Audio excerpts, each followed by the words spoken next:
আগামী 30 বছর যদি বিশ্বে কোনো তেল নাও থাকে, ওরা চলতে পারবে, প্লেন উড়াইতে পারবে। ওদের মিলস বন্ধ হবে না, ফ্যাক্টরি বন্ধ হবে না, ওদের ইন্টারনেট সেকশন বন্ধ হবে না, বিদ্যুৎ বন্ধ হবে না, ওদের কোনো কিছুই বন্ধ হবে না, কোনো প্রযুক্তি বন্ধ হবে না।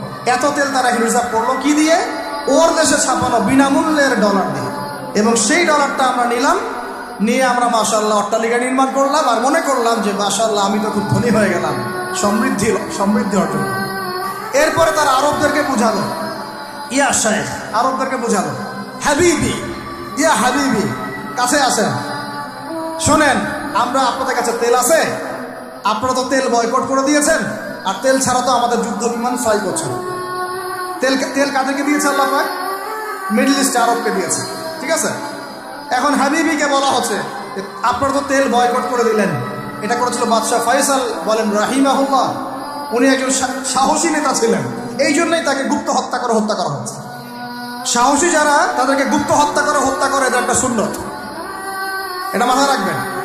খুব ট্যালেন্টেড একজন দেখবেন, খুব ট্যালেন্টেড একজন বিজ্ঞানী দেখবেন, হঠাৎ নাই, তাপাস করে মিসাইল এসে পড়ে গেল। এমন সূক্ষ্ম স্নাইপার দূর থেকে 12,000 কিলোমিটার দূর থেকে মেরে দিলে আপনার কলেজের মধ্যে চলে গেল। এগুলো জেনে বুঝেই আমরা প্রতিদিন সকাল করি, সন্ধ্যা করি, আলহামদুলিল্লাহ। কারণ অ্যাটলিস্ট আপনাকে তো জানতে হবে। জেনে নেন, পরে আপনারা চিন্তা করবেন যে কীভাবে লাইফ লিড করবেন। ফাযাক্কির ইন্নামা আনতা মুযাক্কির, আপনি উপদেশ দিন, শুধু আপনি উপদেশ দাতা। লাস্তা আলাইহিম বিমুসাইতির। ফাযাক্কির ইন নাফাআতিয যিকরা সায়াযাক্কারু মান ইয়াখশা, যারা আল্লাহকে ভয় করে তারা ফিরে আসবে ইনশাআল্লাহ। তো যেটা বলছিলাম, বাদশাহ ফয়সাল একদম বয়কট করে দিলেন। এবার ওরা এসে বুঝাচ্ছে যে তেল ছাড়া তো আমাদের চলছে না। এদিকে ওদের ডলারের মান কমে যাচ্ছে, মুদ্রাস্ফীতি হচ্ছে, ইনফ্লেশন হচ্ছে। এখন তারা বোঝালো যে ঠিক আছে, একটা চুক্তি করা যাক। যুবকরা ভালো করে শোনেন, এগুলো জানেন না বলেই অনেক সময় আপনি সহি বলে সহি ভুল পথে যাচ্ছেন। ভাই, সহি পথেই যাচ্ছেন, বাট এটা সহি ভুল হয়ে যাচ্ছে। ওটা বুঝাতে পারছি? সহিহের আড়ালে একটা মারাত্মক জয়ীফ আর জাল আকীদা আছে। এটা আপনার সামনে সহি দিয়ে ঢেকে দেওয়া হয়েছে, বুঝতে পারতেছেন না। এই জায়গাটাকে ভালো করে বোঝেন। যখন উম্মর সাথে কেউ গাদ্দারি করে তখন সে সহি থাকে না।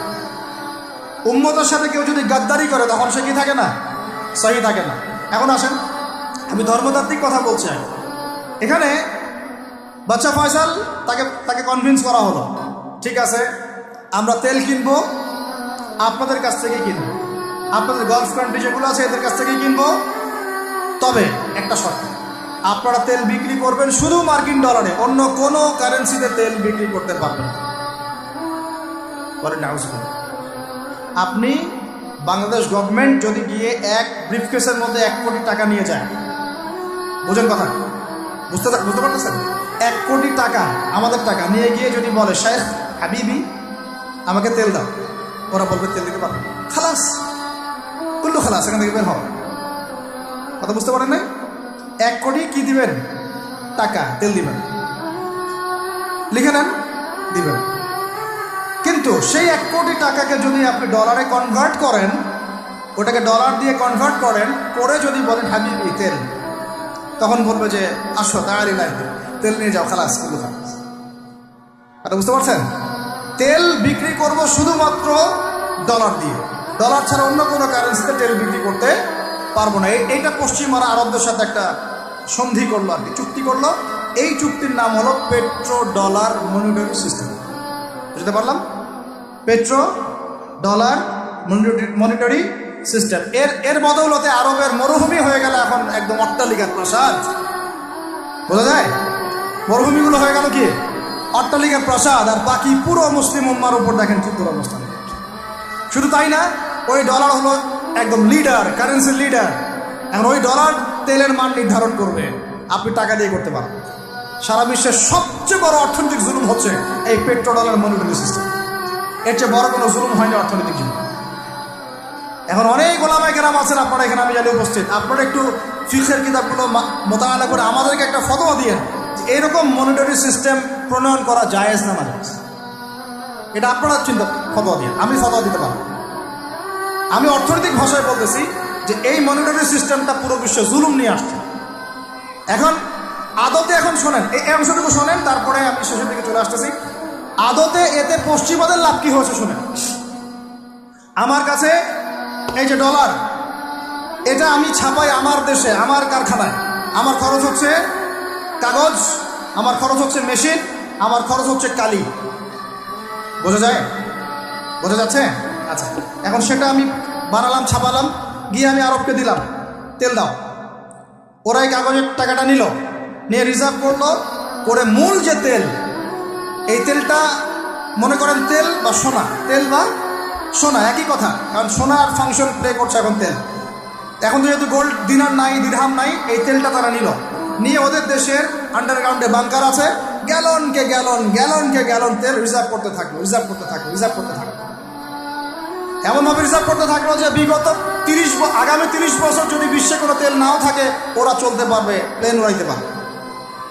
ওদের মিলস বন্ধ হবে না, ফ্যাক্টরি বন্ধ হবে না, ওদের ইন্টারনেট সেকশন বন্ধ হবে না, বিদ্যুৎ বন্ধ হবে না, ওদের কোনো কিছুই বন্ধ হবে না, কোনো প্রযুক্তি বন্ধ হবে না। এত তেল তারা রিজার্ভ করলো কি দিয়ে? ওর দেশে ছাপানো বিনামূল্যের ডলার দিয়ে।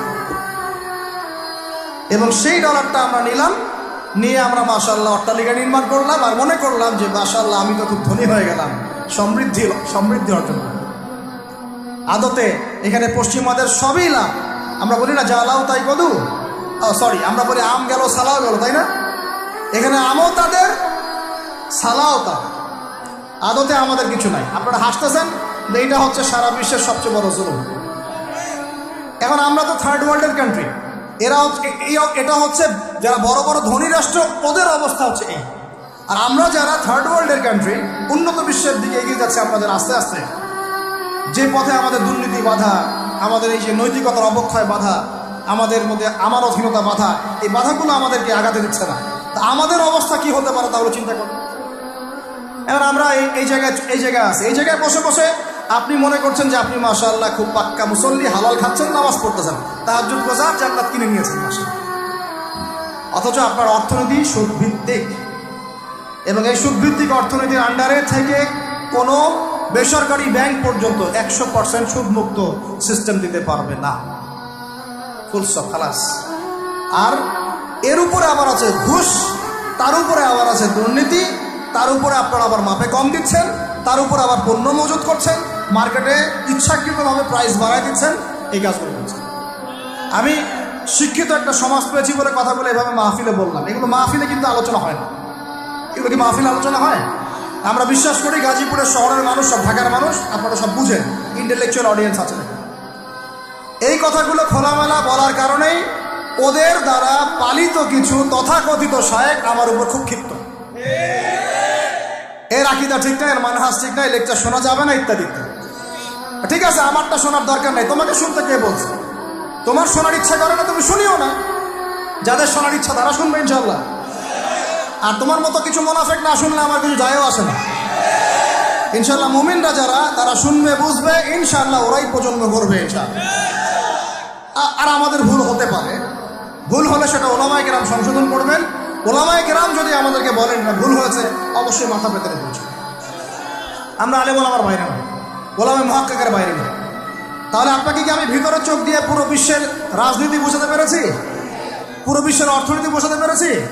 পুরো বিশ্বের শিক্ষাটাও বুঝেন? এবার আপনার কাছে মনে হচ্ছে পুরো বিশ্বের শিক্ষা খুব উন্নত, বাহ্যিকভাবে বস্তুবাদী ক্ষেত্রে উন্নত, মঙ্গলে যাচ্ছি, চাঁদে যাচ্ছি, স্যাটেলাইট পার হচ্ছে ইত্যাদি, তো এগুলো বস্তুবাদী উন্নতি।